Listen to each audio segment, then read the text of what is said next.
Baik, bismillahirrahmanirrahim. Assalamualaikum warahmatullahi wabarakatuh. Innal hamdalillah, sesungguhnya puji-pujian mutlak hanyalah milik Allah Subhanahu wa taala. Nahmaduhu, kita senantiasa memujinya, wa nasta'inuh, dan juga senantiasa memohon pertolongan kepadanya, wa nastaghfiruh, dan juga senantiasa memohon ampun kepadanya. Wa na'udzu billahi min syururi anfusina, dan kita mohon perlindungan kepada Allah dari keburukan jiwa-jiwa kita, wa min sayyiati a'malina, dan juga kita mohon perlindungan dari akibat atas amal buruk yang pernah kita lakukan. Man yahdihillahu fala mudhillalah, barang siapa yang telah Allah berikan dengan pemberian paling berharga dalam kehidupan, yaitu hidayah, maka tidak ada yang bisa menyesatkannya. Wa may yudlil fala hadiyalah, dan barang siapa yang Allah biarkan seseorang berada dalam kerugian terbesar dalam kehidupan, yaitu dibiarkan dalam kesesatan, maka tidak ada yang bisa memberinya petunjuk selain petunjuk Allah Subhanahu wa taala. Asyhadu an la ilaha illallah wahdahu la syarikalah, saya bersaksi bahwa tiada ilah atau sesembahan yang berhak untuk diibadahi dengan benar selain Allah, tiada sekutu baginya. Wa anna Muhammadan abduhu wa rasuluh, dan bahwa Muhammad sallallahu alaihi wasallam adalah hamba dan juga utusannya. Wa ba'du, Allah berfirman, ya ayyuhalladzina amanu taqullaha haqqa tuqatih, wahai orang-orang yang beriman, bertakwalah kalian kepada Allah dengan sebaik-baiknya takwa. Wa la tamutunna illa wa antum muslimun, dan janganlah sampai kalian meninggal melainkan dalam keadaan berpegang teguh dengan agama Islam. Amma ba'du, falhamdulillah rabbil alamin. Bapak Ibu sekalian, kembali kita lanjutkan pembahasan mengenai fikih siam, dan saya mohon diingatkan, pekan lalu kita sampai pembahasan niat sudah ya? Niat sudah ya, bahwa puasa wajib harus berniat di malam hari, sudah ya?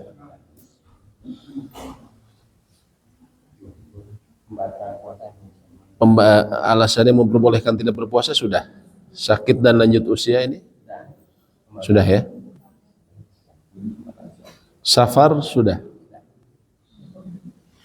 dibahas Pak, saya lupa, kebetulan di beberapa masjid ada yang sama ini ya. Safar belum. Kalau orang yang sakit sudah ya? Nggak apa-apa, kita bahas aja kalau gitu ya. Ya, bab kedua belum ya? Kita masuk di bab kedua, alasan-alasan yang membolehkan tidak berpuasa di bulan Ramadan dan hal-hal yang membatalkan puasa. Yang pertama, orang yang sakit dan lanjut usia, ya, boleh tidak berpuasa dan dia wajib mengqadha, ya. Yang pertama saya akan ringkas saja. Orang yang sakit, ini sakit seperti apa, ya? Sakit yang melemahkan, tentunya sakit yang pertama para ulama katakan yang seseorang akan mengalami kesulitan bila dia berpuasa dan dia khawatir sakitnya akan bertambah parah. Bahkan jumhur ulama, mayoritas ulama mengatakan bila seseorang dipastikan akan celaka ketika dia berpuasa, maka wajib dia berbuka puasa atau wajib dia tidak berpuasa. Ya, contohnya mungkin saya pernah sebutkan kasusnya salah seorang jemaah saya cerita, istrinya itu punya penyakit gula, sudah parah ya. Sehingga kemudian pernah dicoba puasa sampai jam 10. Begitu jam 10 sudah keringat dingin Pak, menggigil ya. Jam 1 dipaksain pingsan. Ya. Maka orang seperti ini dia memang tidak perlu untuk kemudian dia berpuasa.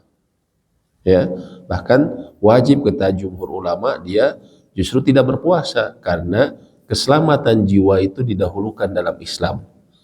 Walaupun ada syariat yang mulia, namun agama kita yang mulia, ya, salah satu sifatnya adalah raf'u al-haraj, mengangkat kesulitan.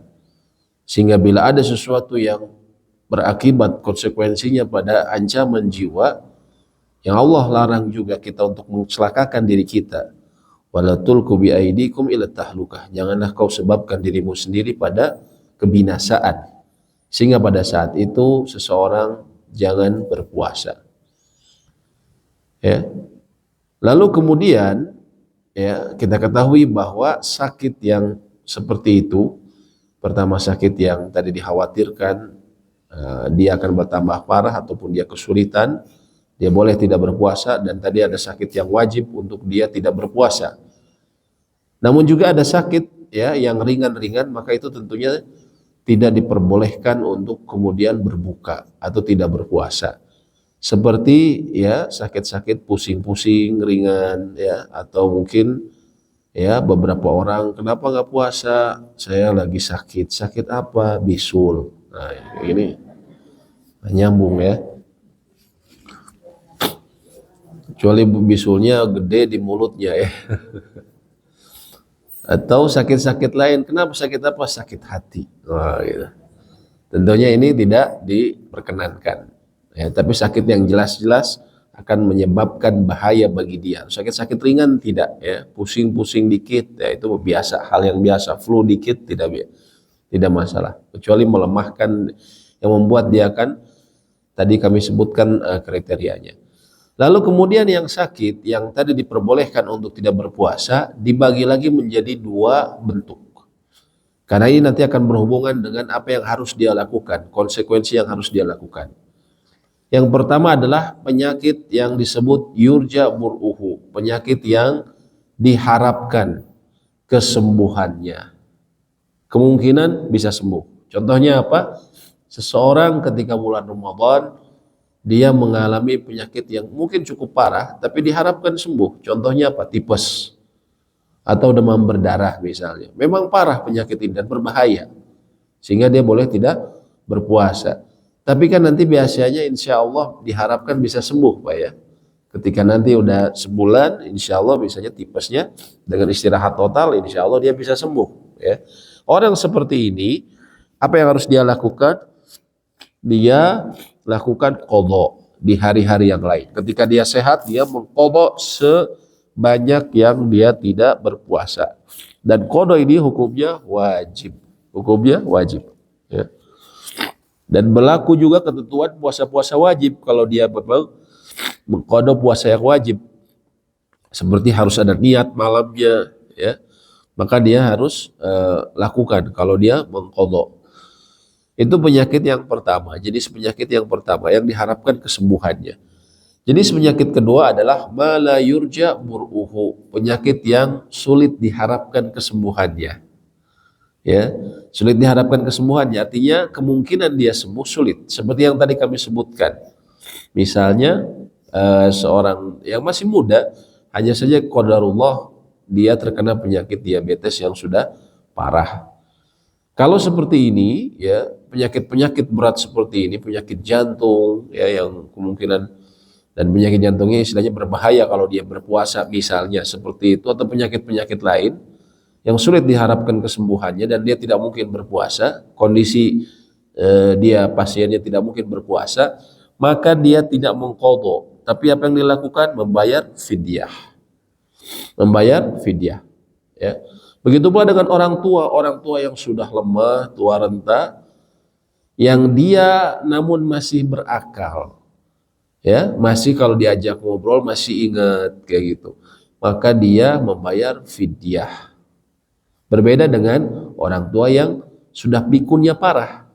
Kalau yang sudah pikunnya parah bagaimana Bu? Bagaimana Pak kalau pikunnya parah? Tidak qadha dan juga tidak fidyah. Tapi kalau karena penyakit dia lemah tapi akalnya masih ada, maka dia membayar fidyah. Fidyah sebesar apa?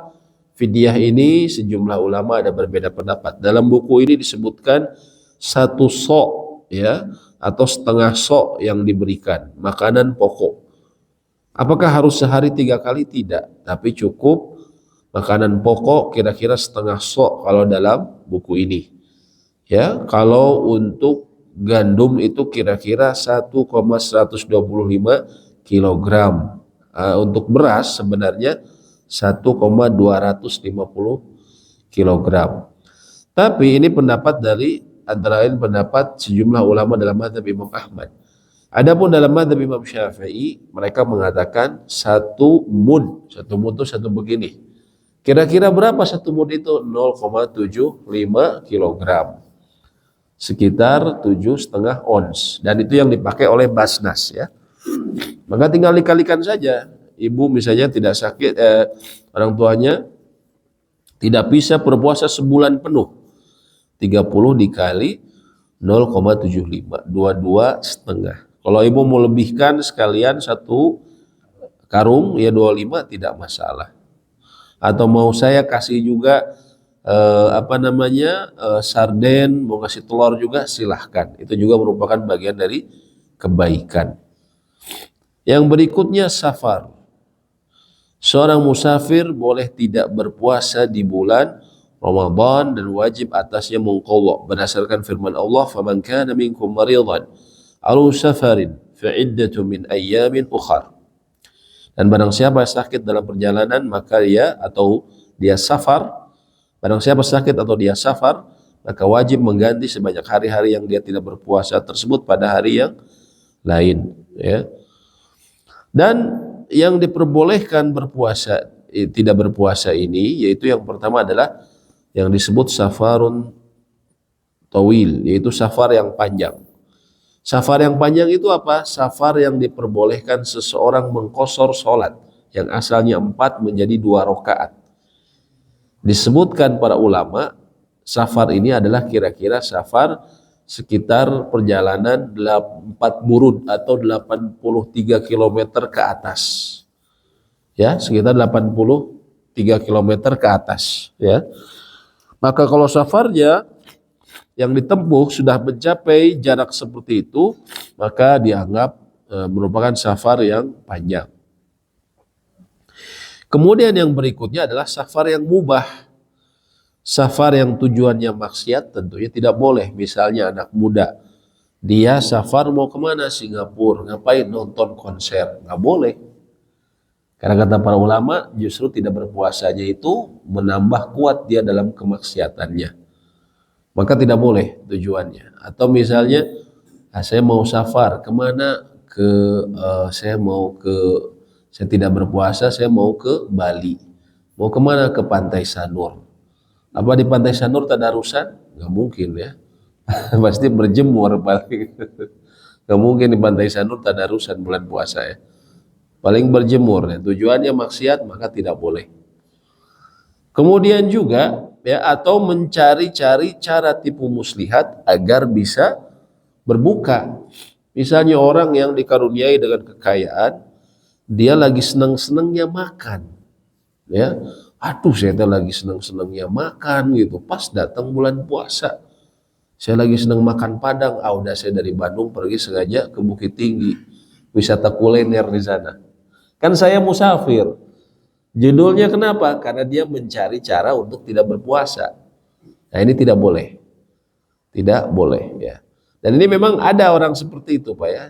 Ada orang-orang seperti itu yang dia mencari cara. Dia punya uang, akhirnya dia sengaja keliling. Lagi malas dia puasa. Ada orang-orang yang seperti itu ya. Dia datangnya puasa Ramadan. Umumnya kaum muslimin bergembira. Ya, walaupun kita berpuasa, menahan lapar. Tapi kita sangat senang suasananya, kemudian nanti saat berbukanya ya.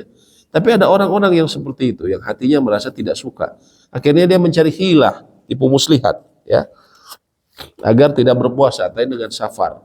Maka orang yang seperti ini juga tidak sah untuk tidak berpuasa ya. Kemudian ya, bila seorang musafir tetap puasa, maka puasanya sah dan mendapatkan pahala. Karena dalam hadis Anas bin Malik, kunna nusafiru ma'a Nabi sallallahu alaihi wasallam falam ya'ibu shaim 'ala al-muftir. Kami pernah melakukan safar bersama Nabi sallallahu alaihi wasallam, maka orang yang puasa dari kami tidak mencela orang yang tidak berpuasa, dan sebaliknya orang yang tidak berpuasa tidak mencela orang yang puasa. Namun dengan syarat bahwa puasanya dalam safar itu tidak menyengsarakannya. Namun bila puasa menyengsarakannya atau membahayakannya, maka tidak berpuasa lebih baik baginya dalam rangka mengamalkan rukhsah ya. Sebagaimana Nabi SAW pernah melihat seseorang yang dikerumuni oleh teman-temannya, dipayungi, ya, ketika ditanya kenapa dia berpuasa, kemudian Nabi SAW mengatakan, laisa minal bir asyamu fi safar, bukan termasuk kebaikan berpuasa dalam safar. Itu bagi orang yang kepayahan, bagi orang yang kepayahan. Kemudian juga ada catatan yang penting yang harus kita perhatikan dalam safar. Ya, pertama, ya, yang tadi safarnya adalah safar yang panjang dan safar yang mubah. Juga yang harus kita perhatikan, seseorang yang disebut seseorang, pertama begini, bagaimana kalau misalnya safar saya ringan, safar saya gampang, saya mau ke Surabaya naik pesawat, saya dijemput di rumah dengan mobil yang mewah yang nyaman, naik pesawat juga pesawatnya enak, apalagi di kelas bisnis. Nanti sampai di Surabaya juga saya dijemput, pokoknya enak lah, di hotel juga. Artinya saya tidak merasa beban, tidak merasa kelelahan. Mana yang lebih afdol, saya puasa atau tidak? Saya puasa atau tidak? Di sini ulama berbeda pendapat. Imam Ahmad bin Hambal mengatakan tidak berpuasa. Kenapa? Karena status dia musafir. Sedangkan musafir diperbolehkan mengambil rukhsah keringanan. Sebagaimana Nabi SAW mengatakan mengenai rukhsah, shadaqatun, ya, tasaddaqa biha alaikum.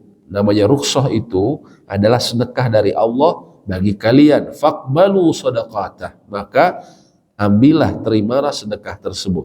Kata Nabi SAW. Itu bicara mengenai rukhsah secara umum. Keringanan secara umum. Sehingga dalam mazhab Imam Ahmad mengatakan, kalau judulnya musafir, yang afdol dia tidak berpuasa.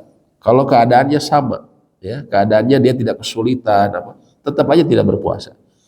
Namun menurut jumhur mayoritas ulama, mereka mengatakan yang afdol tetap berpuasa berdasarkan dari dalam Al-Qur'an, wa antasumu khairun lakum, dan bila engkau berpuasa maka itu lebih baik bagimu, ya.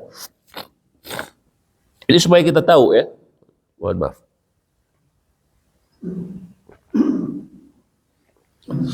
Mungkin nanti ada orang yang dia memang ringan tapi dia memilih untuk tidak berpuasa. Pertama itu boleh, jelas itu boleh, ya.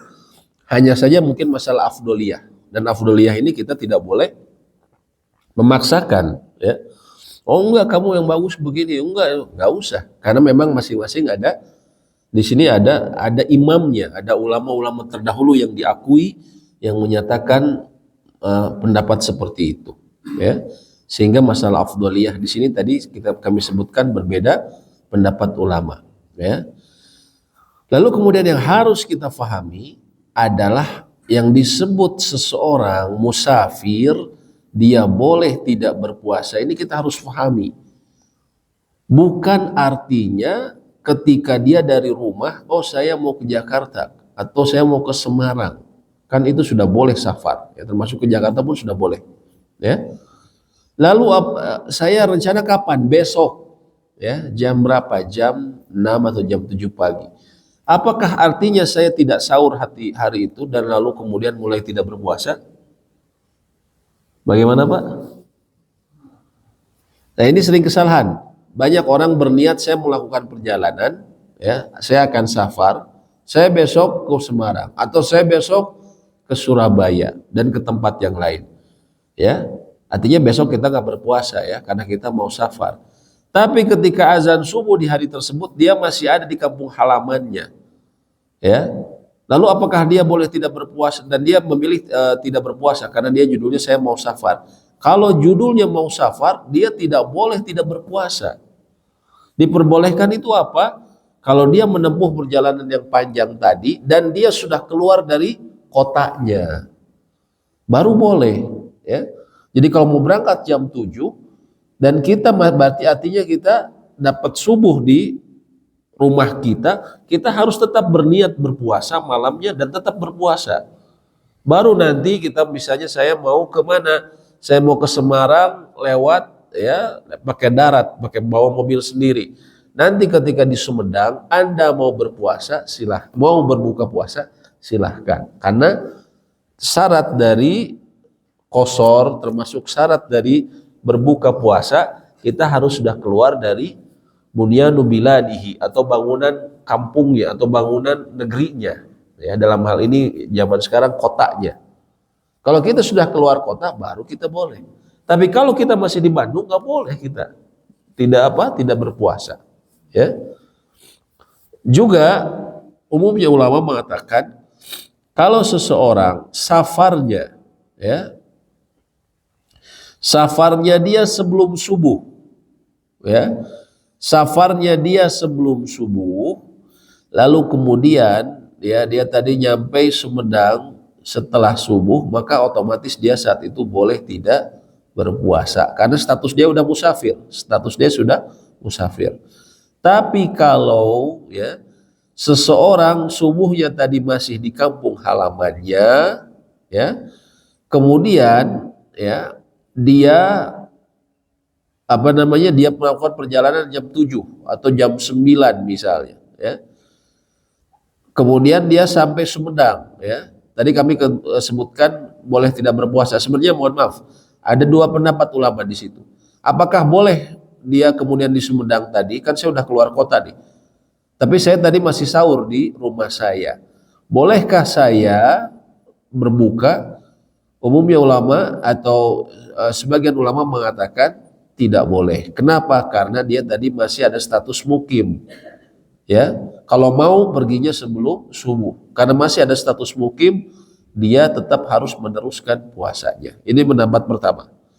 Pendapat yang kedua, ya, ini antara lain pendapat yang dipegang oleh mazhab Imam Ahmad bin Hambal, ya, mereka mengatakan boleh kalau dia sudah keluar kota, walaupun tadi dia sahur di kotanya, ya, karena kemudahan atau rukhsah untuk safar itu berlaku secara umum, bukan saja yang sudah dalam perjalanan, ya, tapi juga untuk orang yang yang sudah dalam perjalanan, tapi juga untuk orang yang sempat dapat subuh di kampungnya, lalu kemudian dia keluar kota, ya. Nah, jadi seperti itu, ya, pendapat ulama. Mungkin nanti kita menemukan ada orang yang berbeda. Ya, dalam hal ini ada dua pendapat memang. Artinya kalau dia misalnya masih dapat sahur di sini, ya, kalau yang dapat sahur di sini hampir disepakati, ya. Artinya kalau dia masih dapat subuh di sini, dia harus puasa. Nggak boleh dia langsung, karena saya hari ini mau ke Semarang, saya nggak berpuasa. Dari awal sudah nggak puasa, ini nggak boleh.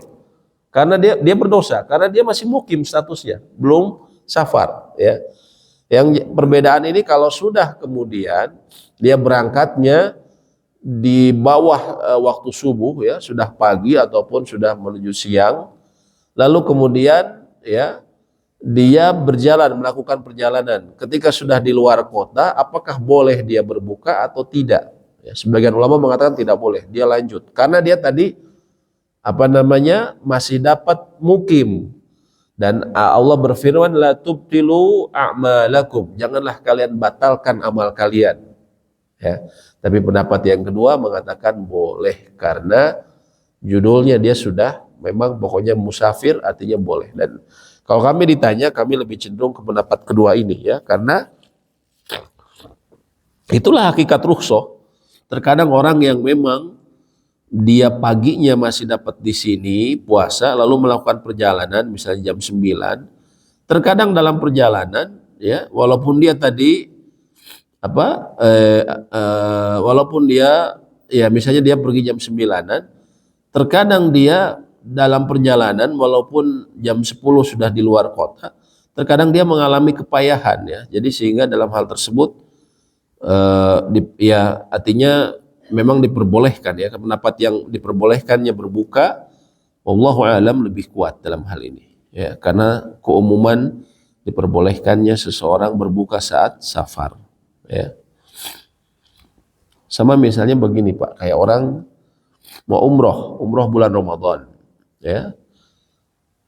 Kalau ketika kita sampai di Cengkareng misalnya jam 3, ya, kita nih orang Bandung, sampai di Cengkareng jam 3 pagi, ya. Kemudian misalnya apa namanya, kita berniat saya kan mau safar, saya memilih nggak puasa aja. Ya, boleh nggak kita ketika di Cengkareng kita dari awal nggak puasa? Tapi kita belum terbang nih. Boleh nggak kita di Cengkareng kita mau saya mau ambil yang walaupun yang afdol puasa, tapi saya mau milih tidak berpuasa aja, saya mau qadha saja. Ketika kita di Cengkareng boleh nggak Pak? Kita mulai tidak sahur. Boleh. Kenapa Pak? Kita sudah safar. Tapi kalau orang Tangerang, dia berada di kota Cengkareng, di Cengkareng kan Tangerang Selatan. Ketika dia belum terbang, dia nggak boleh. Di bandara itu dia tidak berpuasa, dia harus sahur. Kalau misalnya pesawatnya baru jam 7, dia harus sahur. Kalau dia memilih mau tidak berpuasa, nanti nunggu pesawatnya naik dulu. Terbang keluar dari daerah area Tangerang, baru dia boleh. Tapi ketika dia masih di Tangerang, tidak boleh dia tidak sahur. Dia harus ikut sahur buat orang Tangerang Selatan. Ya. Yang berikutnya adalah haid dan nifas. Wanita yang mendapatkan haid dan nifas harus berbuka, tidak berpuasa di bulan Ramadan, puasa baginya haram. Sehingga seorang wanita bila sebelum azan maghrib, kira-kira 10 menit sebelum azan maghrib, kemudian keluar datang bulannya, maka saat itu puasanya batal, ya. Dan dia harus mengqadhanya, ya. Walaupun 10 menit menuju azan maghrib, belum azan, bahkan 5 menit, ya. Tapi kalau ini ya qadarullah, dia harus ganti nanti di hari yang lain, ya. Kemudian kalau misalnya seorang wanita dia bersih di waktu pagi sebelum subuh, ya. Tapi dia tidak sempat mandi karena udaranya dingin. Mungkin saya mandinya bisa habis subuh. Apakah saya harus berpuasa? Jawabannya harus. Harus niat puasa, ya. Harus niat puasa dan berpuasa kalau dia mukim. Perkara mandi maka nanti bisa dilakukan setelah azan subuh, nggak masalah, ya. Sama seperti orang yang junub. Orang yang junub dia tetap berpuasa walaupun dia belum mandi saat azan subuh. Tapi dia mandi nanti setelah azan subuh, ya. Kalau dia masih junub belum mandi, ya. Kemudian kehamilan dan menyusui, ya. Bila seorang wanita dalam keadaan hamil atau menyusui, sementara dia khawatir pertama apa? Atas dirinya sendiri. Nah ini ibu-ibu kalau punya menantu, ya, ataupun anak perempuan, kasih tahu. Kalau dia khawatir pertama atas apa? Ini ulama sepakat. Atas keselamatan dirinya. Aduh saya ini sakit. Saya kemungkinan gak akan kuat kalau puasa, dan kata dokter juga seperti itu. Dokter bilang, ibu gak kuat bu berpuasa, ibu jangan berpuasa, kondisi ibu lagi lemah. Kekhawatiran atas apa? Dirinya sendiri. Kalau janin ibu kuat, tapi ibu ini lemah. Nah, ini yang pertama. Yang kedua adalah kita khawatir atas, atau si ibu ini khawatir atas dirinya sendiri dan juga anaknya. Ya, ibu jangan berpuasa kata dokter. Ibu ini kondisi lemah, janin ibu juga ini masih lemah, ya. Jadi dua-duanya ini yang lemah, ya. Oh, yang dua golongan ini dia apa yang harus dia lakukan? Dia mengqadha. Nanti dia ketika dia sudah selesai dari menyusui, ya, selesai dari melahirkan, dari menyusui, maka dia mengqadha, ibu hamil dan menyusui. Tapi beda halnya dengan seorang wanita yang kata dokter, ibu mah sehat bu, tapi jabang bayi ibu ini yang kurang, yang tidak sehat, janinnya tidak sehat. Ataupun kalau dia menyusui, ibu sehat, tapi bayi ibu ini lemah kalau ibu puasa. Jadi khawatirnya atas apa? Anaknya saja. Ketika anaknya saja, hukumnya justru berbeda. Hukumnya apa? Dia mengqadha dan dia juga membayar fidyah, ya. Sebagaimana disebutkan, wal murdi wal hubla idza khafata ala auladihima aftarata wa at'amata. seorang wanita hamil dan menyusui bila khawatir atas anak-anak mereka, maka keduanya boleh tidak berpuasa dan harus memberi makan fakir miskin. Ya, nah ini sering di masyarakat kita ada yang hanya mengqadha saja atau membayar fidyah saja. Nah, ini kesalahan.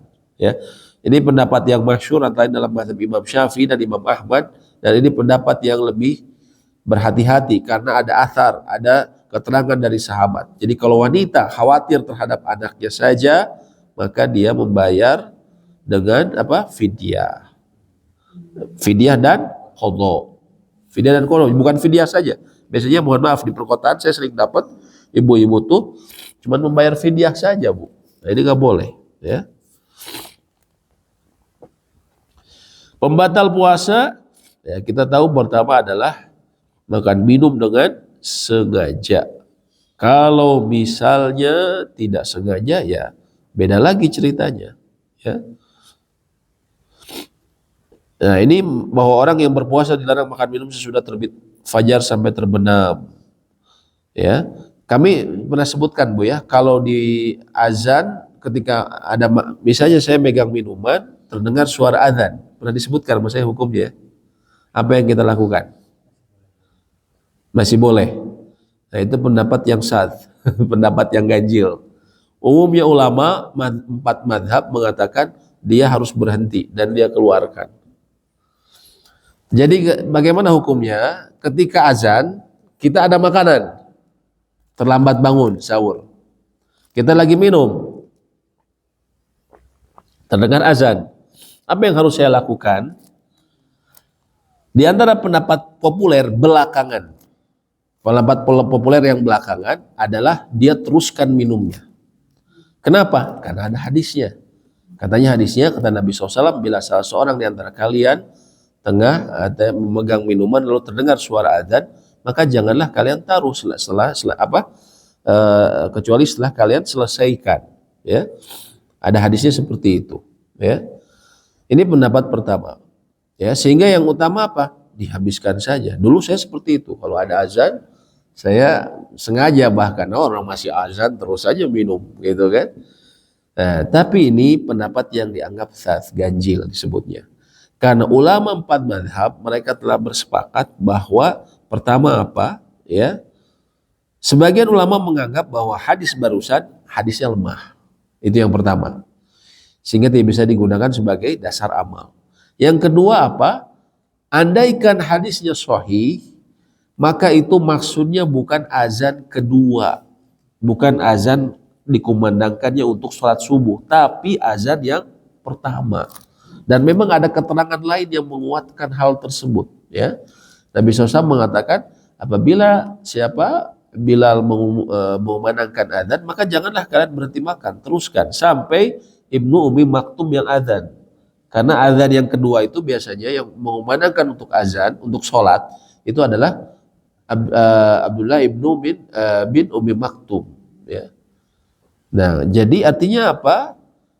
Yang diperbolehkan kita terus makan itu di azan pertama. Adapun azan kedua, azan subuh harus berhenti. Kalau diteruskan, menurut ulama empat mazhab batal puasanya. Jadi jangan diterusin. Iya, itu pendapat yang populer belakangan. Ya. Dulu kami seperti itu, saya terus terang seperti itu dulu. Ya. Karena populer pendapat itu, antara lain dipopulerkan sama Syekh Al-Albani. Namun ternyata ulama-ulama sebelumnya, empat mazhab mengatakan bukan seperti itu memahami hadisnya. Itu yang pertama. Yang kedua, sebagian yang menganggap hadisnya lemah. Ya, dan tentunya ini lebih berhati-hati karena ini umumnya ulama mengatakan seperti itu. Kemudian, ya,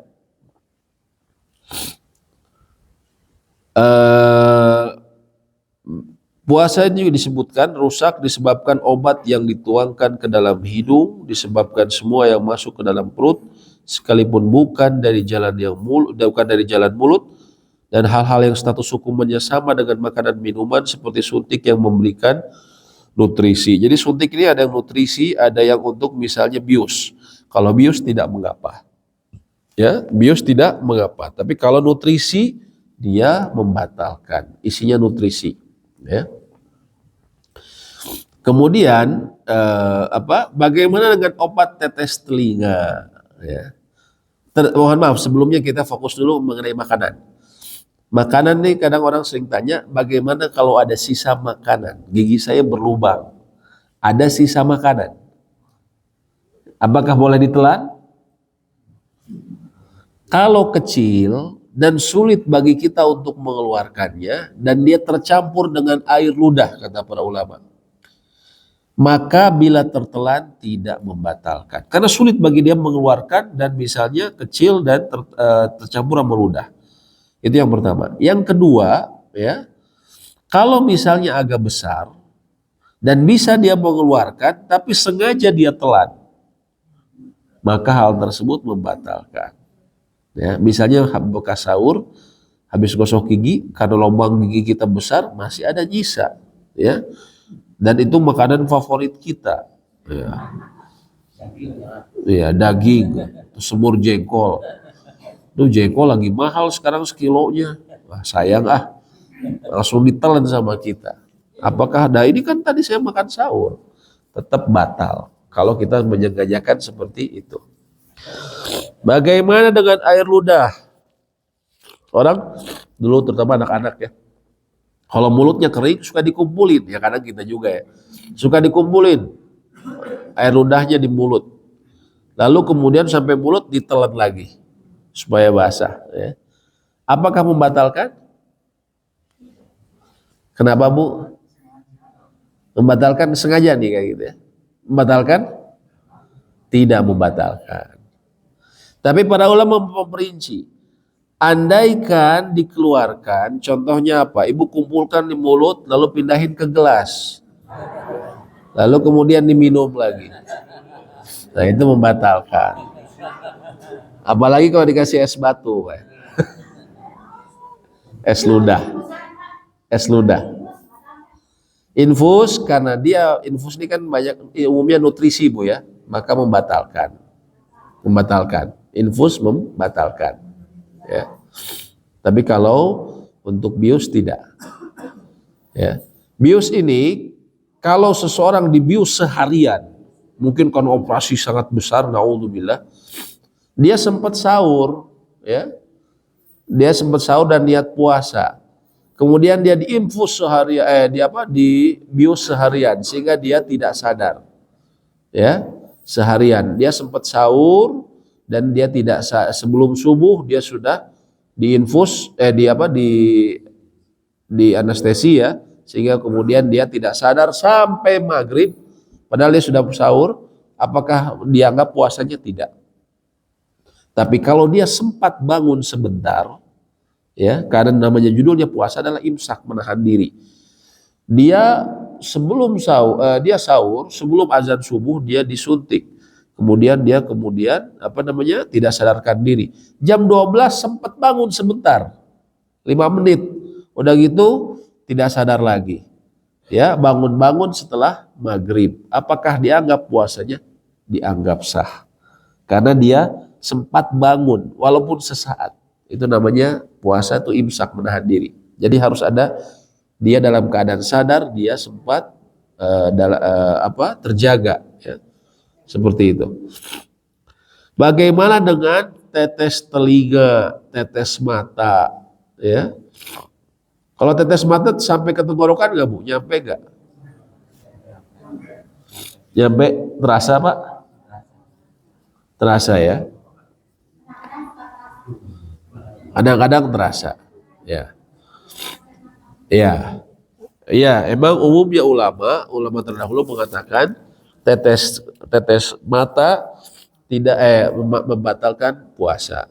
Hanya sebagian ulama belakangan mengatakan tidak, termasuk telinga. Ibu-ibu ada atau bapak-bapak ada yang sempat tetes telinga, suka tetes telinga nggak? Ada Pak? Terasa nggak Pak? Nggak ada ya? Ya. Jadi ulama-ulama terdahulu mereka umumnya mengatakan ke hidung, kemudian ke mata, ya, tetes mata, kemudian tetes telinga itu membatalkan. Tapi ulama belakangan yang mereka bekerja sama dengan kedokteran, pihak-pihak kedokteran, mereka mengatakan sebagian itu tidak membatalkan. Contohnya apa? Telinga. Kenapa? Karena ternyata tidak ada saluran langsung yang menyalurkan dari telinga ke tenggorokan, kecuali naudzubillah gendang telinga seseorang pecah, maka itu bisa nyambung langsung. Ya, karena tidak ada, sehingga sejumlah ulama belakangan, ya, karena mereka kerjasama juga dengan ahli kedokteran, mengatakan tetes telinga tidak membatalkan. Tapi kalau tadi, kalau hidung dan mata terasa ya, jelas ya. Lalu bagaimana dengan obat asma, inhaler? Ya, apakah membatalkan? Di sini ulama berbeda pendapat. Sebagian ulama Syafi'iyah mengatakan membatalkan. Pokoknya apa? Karena judulnya dia masuk ke tenggorokan. Ada sesuatu yang dimasukkan ke tenggorokan sehingga membatalkan. Tapi fatwa dari ulama-ulama yang tergabung dalam Al-Majma' Al-Fiqhi Al-Islami, sebuah lembaga fatwa yang berisi dari ulama-ulama fikih internasional di bawah organisasi kerjasama negara Islam dunia ya, OKI.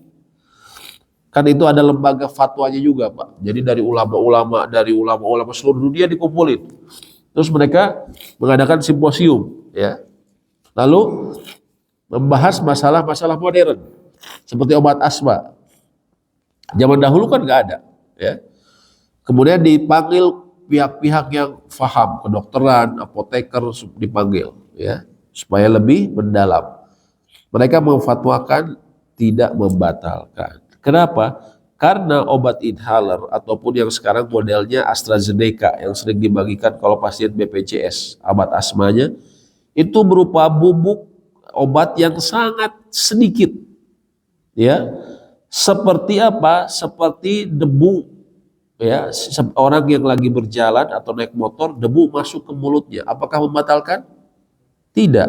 Sehingga itu dianggap tidak membatalkan. Sama seperti itu, dikiaskan sama seperti itu. Ataupun kalau ada cairan, sama seperti cairan orang lagi bersiwak. Terkadang suka ada yang masuk juga. Ya. Nah makanya ulama-ulama modern juga ada yang menganggap, kalau yang asma ini menurut saya lebih kuat, memang seperti ini. Ulama-ulama modern juga ada yang menganggap tetes mata itu tidak membatalkan puasa. Kenapa? Karena yang masuk ke tenggorokan, andaikan masuk, itu pun hanya sedikit.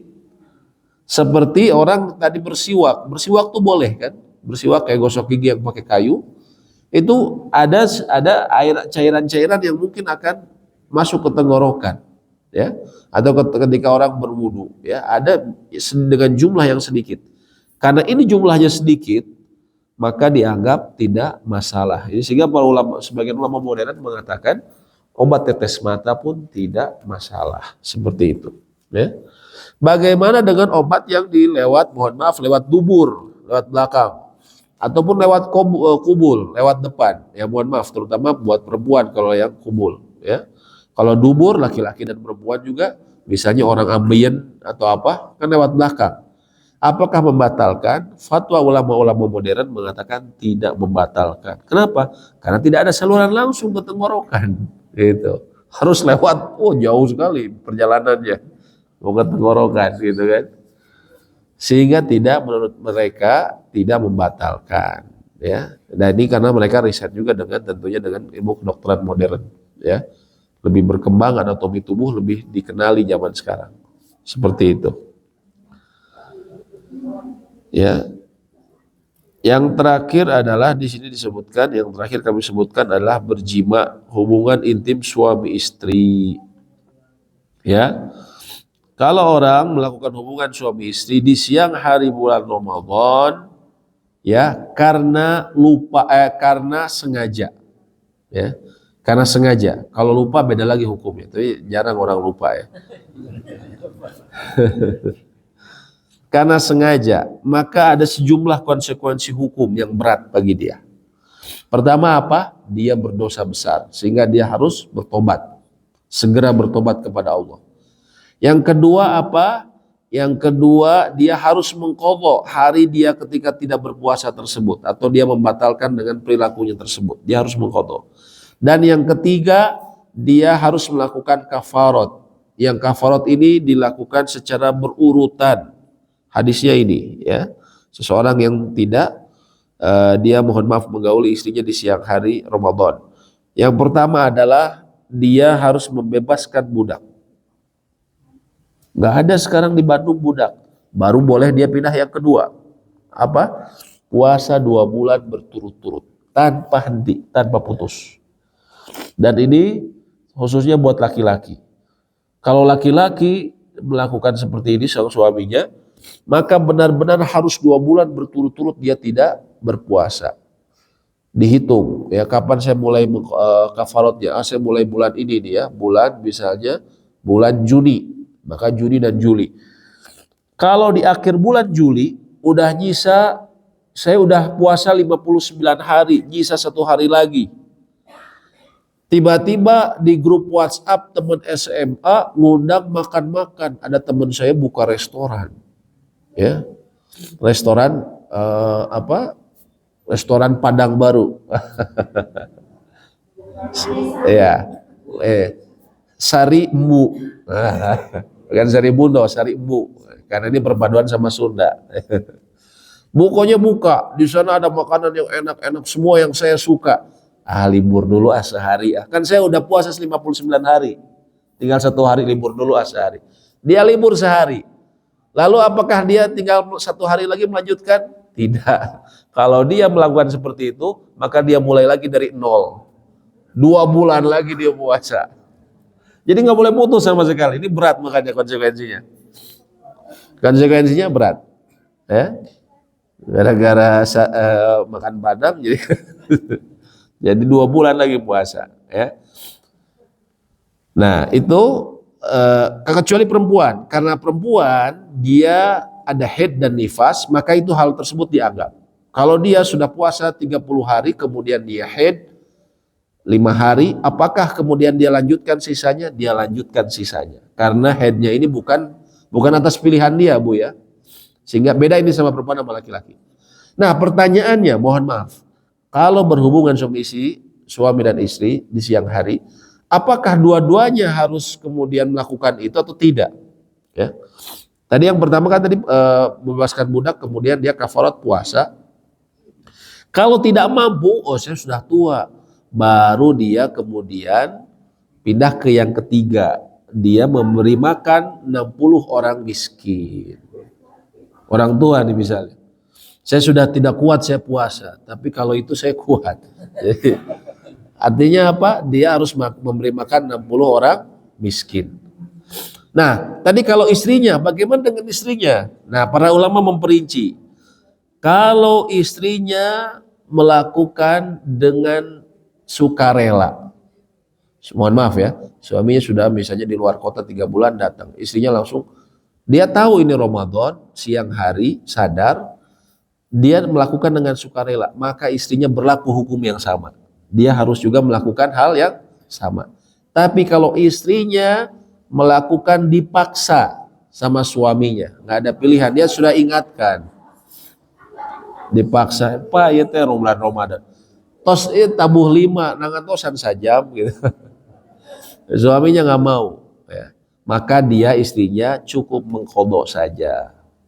Mengqadha dan dia juga sama-sama bertobat. Ini menurut mazhab Imam Asy-Syafi'i, ya. Sebagian ulama seperti itu. Ya.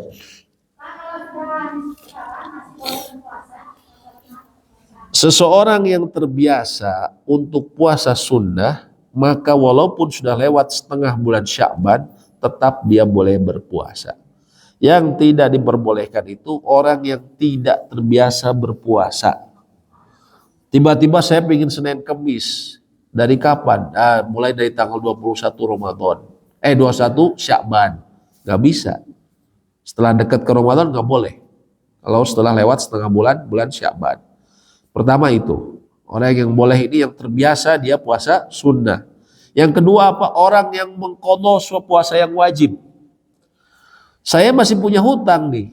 Saya sudah bayar berapa hari, masih nyisa 5 hari lagi. Saya udah lewat tengah Ramadan. Apakah saya masih boleh mengqadhanya? Boleh. Kalau qadha boleh. Ya. Kalau qadha boleh. Kalau walaupun sudah lewat setengah Sya'ban. Seperti itu, ya. Tadi sedikit saya sempurnakan mengenai, mohon maaf ya, berhubungan suami istri siang hari bulan Ramadan. Bagaimana kalau saya, mohon maaf, di Ramadan lalu karena saya pengantin baru, saya melakukannya 2 kali. Ya, hari pertama dan hari ketiga. Apakah saya melakukannya tadi harus puasa 2 bulan, cukup 2 bulan saja? 2 bulan saja atau gimana Pak? Tidak, kata ulama karena dia 2 kali, 2 kali 2 bulan. Iya, berat kemana ini hukumannya. Kita harus tahu. Saya pernah pengajian, ibu-ibu pada kaget. Begitu Ustaz ya, kira sekarang udah tua gimana? Berarti dulu ibu gimana ini? Hukumnya berat ini kan. Nah, kalau 6 hari gimana? 6 kali 2 sama dengan berapa Pak? Setahun. Dan nggak boleh putus. Nah, ini berat urusannya. Berat urusannya. Ya. Nggak boleh putus ya, kalau misalnya ini. Mohon maaf ya.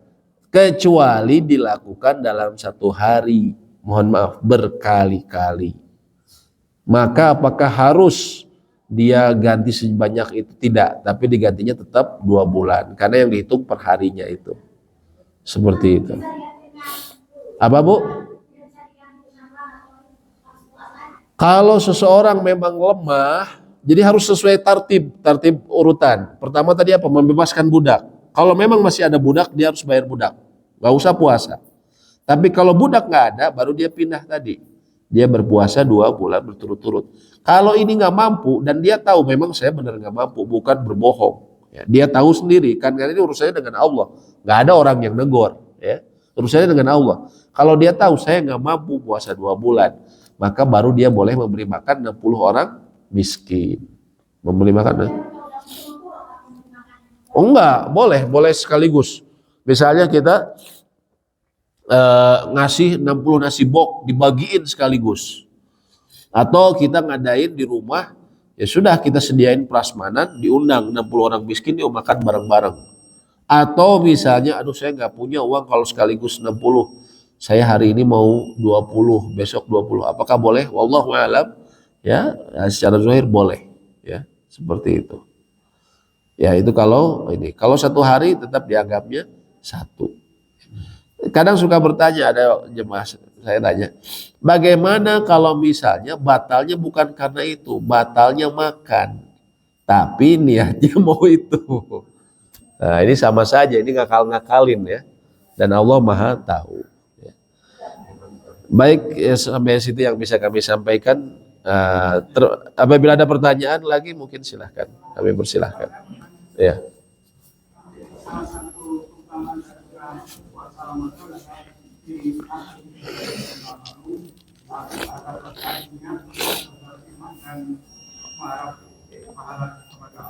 Ya.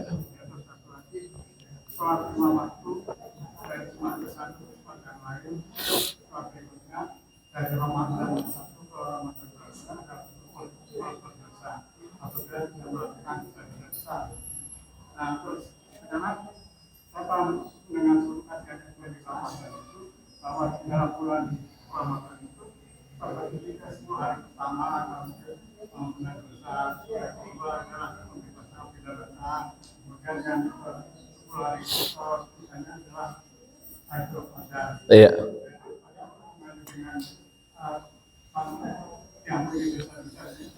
Baik, ya. Pertama begini. Nabi SAW mengatakan yang pertama man qoma ramadhanan. Kemudian juga di hadis berikutnya man shoma ramadhana imanan wahtisaban. Barang siapa berpuasa pada bulan Ramadan dengan keimanan, karena itu adalah perintah Allah Subhanahu wa taala, wahtisaban, berharap pahala atau apa yang ada di sisi Allah. Ghufira lahu ma taqaddama min dzambi. Allah ampuni dosa-dosanya yang telah lalu. Itu yang pertama. Hadis yang kedua Bapak bilang tadi as-shalawatul khams, salat yang 5 waktu. Al-jumu'atu ilal jumu'ah, satu Jumat ke Jumat lainnya. Ramadan ila Ramadan, satu Ramadan ke Ramadan berikutnya. Mukaffiratun lima bainahuma, menggugurkan kesalahan di antara keduanya. Majtribal kabair, selama dia menjauhkan diri dari dosa besar. Kita harus pahami yang dimaksud dosa di sini yang dihapuskan menurut para ulama, umumnya ulama adalah dosa kecil. Dia otomatis terhapus. Kita harus paham dulu. Karena kita harus pahami ini karena ada sebagian yang menganggap saya korupsi Ramadan kemarin, gitu, setelah bulan Syawal kemarin. Tapi kan sekarang saya udah masuk Ramadan nih, ya kan diampuni berarti korupsi saya karena di antara 2 Ramadan. Apakah seperti itu? Tidak. Adapun dosa besar, apakah bisa diampuni? Ya, dengan tobat. Walaupun tadi dosa kecil jangan sampai kita merasa rugi. Oh, itu saya udah puasa capek-capek, dosa kecil saja yang dihapus. Tidak, kata para ulama, la tahqiranna shaghirah. Janganlah kalian sampai sepelekan dosa kecil. Fa innal jibal minal hasa, karena gunung itu dibentuk dari kerikil dan batu-batuan. Tapi bisa jadi gunung. Orang ngumpulin dosa kecil tanpa sadar tiba-tiba ya dia kalau tidak cari pelebur dosanya tiba-tiba sudah menggunung dosanya tersebut, ya, yang siap kemudian membinasakan kita, naudzubillah. Maka dia harus juga mencari jalan untuk meleburkan dosa kecil tersebut. Adapun dosa besar apakah bisa dihilangkan? Ya, bila juga disertai dengan tobat. Tobat ini berhenti dari dosanya, menyesal, dan dia berjanji atau berazam tidak mengulanginya lagi. Andaikan terulang, dia bangkit lagi mohon ampun kepada Allah. Andaikan terulang kembali, mohon ampun kepada Allah. Karena Allah tidak pernah merasa bosan menerima tobat hambanya sampai hambanya tersebut yang bosan. Ya. Jadi itu pertama yang masalah dosanya. Apa? Dosa kecil dan juga dosa besar. Kalau dosa besar harus disertai dengan tobat. Lalu kemudian apakah itu berhubungan dengan misalnya karena sepertiga bulan Ramadan itu ada yang terbagi menjadi maghfirah, ada yang terbagi menjadi rahmat, ada yang terbagi menjadi itqun minan nar, dibebaskan dari api neraka. Pertama, hadis tersebut yang disebutkan oleh Bapak itu hadis yang disebutkan sejumlah ulama ahli ilmu sebagai hadis yang dhaif, hadis yang lemah. Dan itu hadis yang populer di masjid-masjid selalu disampaikan. Populer, itu hadis yang lemah. Lalu yang benar apa? Yang benar setiap malam di bulan Ramadan itu adalah maghfirah, setiap malam di bulan Ramadan adalah turunnya rahmat, setiap malam di bulan Ramadan itu adalah itqun minan nar. Dan ada jelas hadisnya menyebutkan yang sahih, ya, bahwasanya walillahi utaqa minan nar wa dzalika fi kulli lailatin. Dan Allah memiliki hamba-hamba yang dibebaskan dari api neraka dan itu terjadi setiap malam. Nah, jadi hadis itu tidak sahih sehingga kita bisa lakukan tobat misalnya punya dosa besar di setiap malam, tidak khusus harus di 10 pertama atau tidak. Adapun Lailatul Qadar, dia memiliki keistimewaan yang sangat besar, seperti orang beribadah 1000 bulan. Ya, artinya seseorang, makanya disyariatkannya, disunahkannya seseorang beritikaf. Sebenarnya sunnah itikaf yang paling besar selain dia mendekatkan diri kepada Allah dan dia bisa mendapatkan sholat 5 waktu, dan yang paling besar adalah kemungkinan dia bisa mendapatkan Lailatul Qadar karena dia di masjid terus, konsentrasi untuk ibadah.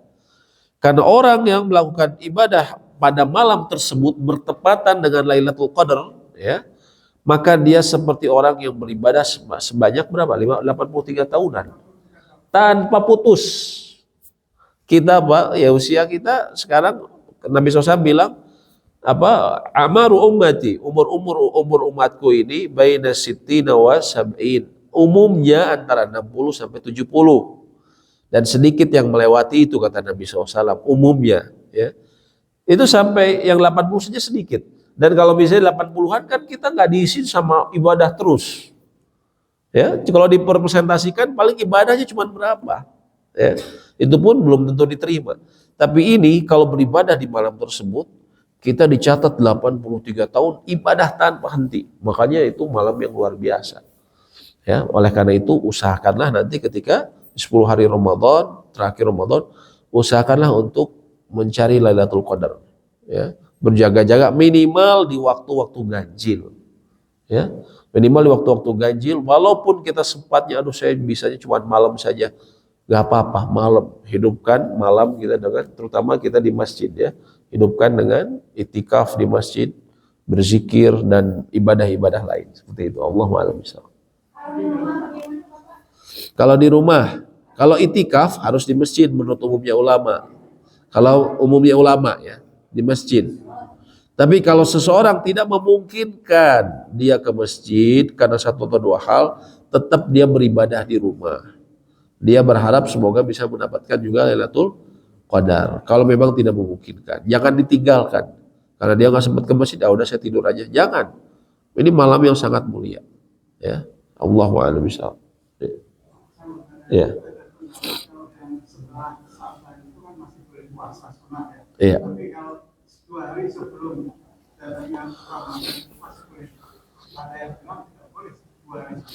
Ya. Kalau puasanya puasa orang yang terbiasa, saya udah biasa Senin Kemis, itu tetap boleh. Kan tidak boleh itu puasa syak. Syak ini hari yang orang bingung. Malam ke 29 ya atau malam 30 tidak kelihatan hilal. Ini tapi tidak kelihatan tuh karena apa? Ada awan. Jadi ini sebenarnya ragu-ragu syak ya. Tapi tetap disempurnakan menjadi 30 Sya'bannya. Nah, apakah orang pada saat itu dia boleh berpuasa atau tidak? Itu tadi kembali ke perinciannya. Umumnya ulama mengatakan kalau dia terbiasa puasa sunnah maka tidak mengapa. Kalau dia terbiasa, karena Nabi SAW bilang tidak boleh barang siapa yang puasa pada hari Syak, faqad asa Abul Qasim, dia sungguh telah memaksiati Abul Qasim. Abul Qasim ini julukan buat Nabi SAW, nama kunyah beliau, ya, telah memaksiati saya, kecuali mereka yang dawam terbiasa untuk untuk saum sunnah. Memang dia dawam. Ya. Kalau mau lebih hati-hati ya tidak usah. Toh kita kan sebentar lagi puasa. Allahu a'lam bishawab. Ya. Baik, demikian yang mungkin bisa kami sampaikan. Semoga memberikan manfaat dan semoga juga Allah menyampaikan kita di bulan Ramadan. Ya, Allahumma sallimni ila Ramadan wa sallim li Ramadan wa taqabbalhu minni Ramadan, ya, dan semoga Allah menerima amal ibadah kita nanti di bulan Ramadan, ya. Rabbana atina fid dunya hasanah wa fil akhirati hasanah wa qina adzabannar. Amin ya rabbal alamin. Wa akhiru da'wana alhamdulillahirabbil alamin. Subhanakallahumma wa bihamdik asyhadu an la ilaha illa anta astaghfiruka wa atubu ilaik. Assalamualaikum warahmatullahi wabarakatuh.